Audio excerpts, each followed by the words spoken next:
তোমার সব নোংরা কাজকর্ম সারা পৃথিবী দেখছে। অসভ্য লোক একটা।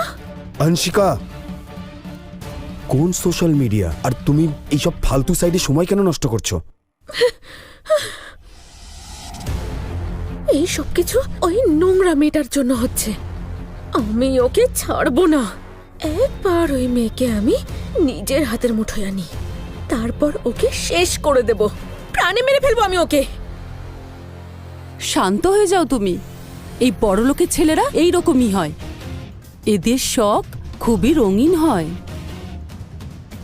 এদের একজনকে পাশে চাই তো আর একজনকে বিছানায়। তোমাকে একটু তো কম্প্রোমাইজ করতেই হবে, তাই না?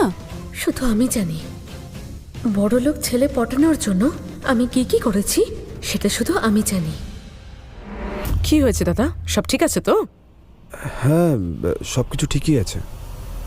হয়তো অংশিকা আমাকে ভুল বুঝছে, কিছু একটা দেখেছে সোশ্যাল মিডিয়ায়। এনিওয়েজ, আমি সবকিছু সামলে নেব। তুমি চলো, গিয়ে রেডি হয়ে নাও। ঠিক আছে, যাই? চলো। হ্যাঁ হ্যাঁ চল।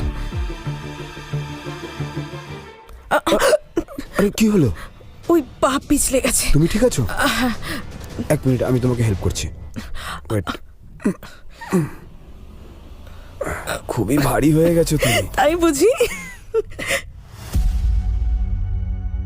আনশিকার হবু বর এসব কি করে বেড়াচ্ছে?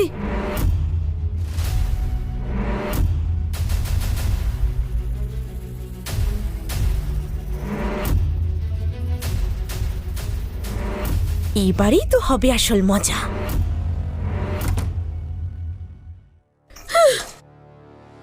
অনেক হয়েছে মেকআপ। এবার ওই অসভ্য নোংরা মেয়েটার চরিত্রে দাগ দেওয়ার সময় এসে গেছে। চলো সবাই, চলো আমার সঙ্গে।